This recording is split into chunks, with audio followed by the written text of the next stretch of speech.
It doesn't matter how nervous you feel on stage, it's how nervous you look on stage. Because all speakers feel nervous on stage, but looking nervous can diminish the power of your words. That's why the key is to learn how to channel your nerves in a productive way rather than have them leak out in an unproductive way. Just after university, my girlfriend at the time, my wife now, took me along to a networking event. Now, this was a couple months after my dad had just died. I'd just left university, dad had just died, I was in this new relationship with who would eventually become my wife, and I was trying to find my way, trying to find my purpose, and I felt that there was something about getting a message out there, but I didn't know how, what, who, where, when. I didn't know anything. My wife takes me along to this networking event, and there's an opportunity at the end to come up and say a little bit about yourself, to do a pitch essentially. And we're sitting there in the crowd, and my wife is going, go on, you should go up, you should go up, you should go up. And so I stick my hand up, and I know this is something I want to do, but I'm also feeling super uncomfortable about doing it. I go up onto the stage, and I just start saying a little bit of my story about what's happened. I've just graduated, my dad's just died, and I'm feeling really awkward and uncomfortable as I'm saying this. And my nerves, I feel, are very apparent. Now, our nerves are always more apparent to us than they are to the audience, but I feel that the audience would have definitely picked it up.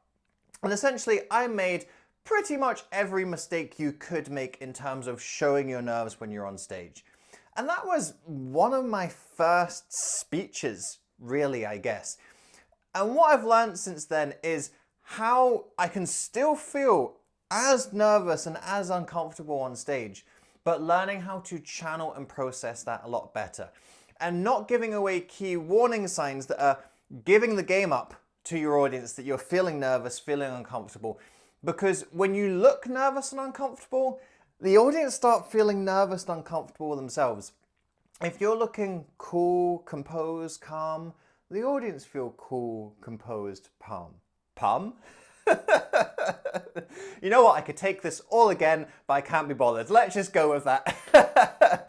Right, what I'm going to do in the rest of this video is show you not how to pronounce words properly, because clearly I failed at that, but we're going to look at what are 3 key nervous habits on stage that I see a lot of beginner speakers make. And if you can eliminate these nervous habits, you're going to go a long way to looking more composed on stage, even if you don't necessarily feel more composed on stage. The first tip I want to tell you about is the seesaw. This is the seesaw. It's where a speaker is talking and they rock back and forward, back and forward. And as you're watching this, you can see this is really annoying and irritating, can't you? So when you're standing on stage, don't have your feet one in front of the other. Have your feet parallel, shoulder width apart. Now, I think this can get a little bit prescriptive when people talk about postures on stage. You don't get out the ruler and measure how far my feet are. But what you don't want to do is make sure you have your feet one in front of the other, because then when you're nervous, you'll start to swing. Make sure your feet are parallel. The next habit that happens is when someone is pacing, and we're not talking about pacing with purpose here. If you're telling a story and you're wanting to take people on this journey, if you're wanting to emotionally anchor things in the stage, then of course you're going to use movement across that stage. That's not what we're talking about here. What we're talking about is when you're pacing aimlessly, like a tiger in a cage. And this was something that I used to do a lot to try and get my nerves out of my system. I would move. Now, what you can do when you get more advanced is you move with purpose, but I would just stalk up and down the stage like this. So make sure that it's fine to have movement, but you've got to think about what is that movement doing. If it's not necessary to move, don't move. Get yourself planted, get yourself stable, speak from that stable position, but you don't have to stay rooted there. A lot of people can feel exposed and under the spotlight when they just stay rooted in the spot. It's fine to move, but then plant yourself again. It's fine to move again, but plant yourself again. It's fine to use intentional movement as long as the audience can see that this is part of the narrative or the message that you're sharing, and not just because you're feeling really nervous. It's almost like you just want to walk off of stage. If you're wanting to overcome your nerves when speaking, there's only one solution. You've got to get out there and speak. And I know that's not the sexy Jedi mind trick answer that people want to hear, but that's just how it works. You learn some skills, you put yourself out there, try them out, get some feedback, take it on board, go out there and do it again. But I'm not talking about throwing yourself out there to the wolves. I'm talking about doing this in a safe way, talk about doing this in a structured way. And this is where my Amplify Spark Your Speeches online course can help you. This is a 12-month program that takes you from feeling nervy, awkward, unsure, just like I was at that networking event, to trusting in yourself, feeling composed, feeling ready to take on whatever speak objectives you have.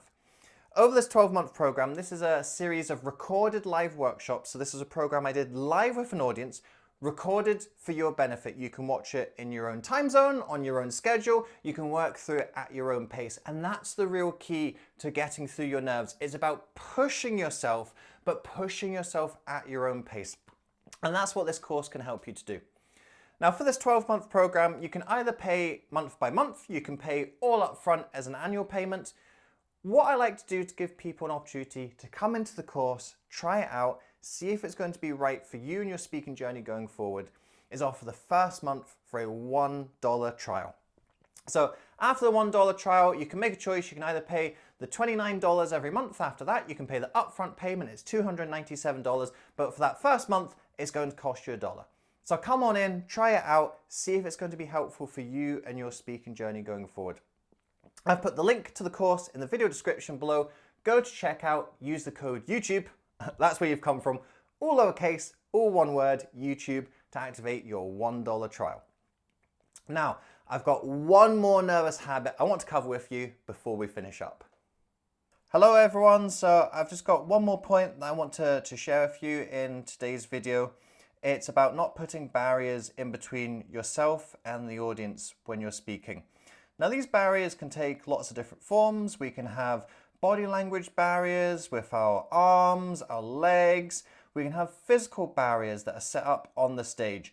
And one of the most common physical barriers we have is the lectern. People get stuck behind a lectern. They put their head in the notes. They're sometimes clinging on for dear life. If you have a lectern on stage, get that lectern off to the side of the stage. Preferably get off the bloody stage entirely. I see so many speakers who make things more nerve-wracking for themselves by going behind the lectern. That lectern, it feels safe, it feels secure, but what you're doing then is you're just shrinking into your shell. And as you shrink into your shell, that's when the self-focus intensifies. And when the self-focus intensifies, that's when the nerves intensify. So get those barriers out of the way. Get your body language barriers out of the way, but also get physical barriers out of the way. If there's clutter all around the stage, don't hide behind that clutter. Get that clutter away to the side, or preferably off the stage entirely. If it's bolted into the stage, get yourself in front of that. Don't hide behind things. Hiding behind things, it may seem like the nice option in the time, but if you spend your life hiding, then you're never going to give yourself the opportunity to get used to what those nerves feel like, get used to what that pressure feels like, because that's what great speakers have done. It's not that great speakers don't feel nervous on stage. We all feel nervous on stage, and you're never going to get rid of those nerves on stage. But what you do is you get used to that feeling, you embrace it and you use it. And it doesn't leak out in these nervous habits that we've covered in this video. You're instead able to use it, take it on, and project it to deliver an even better performance. Just like adrenaline helps a sprinter in the Olympics, nerves help us when we're on stage. Don't fall habit to the bad nervous energy, build the habit of using the good nervous energy.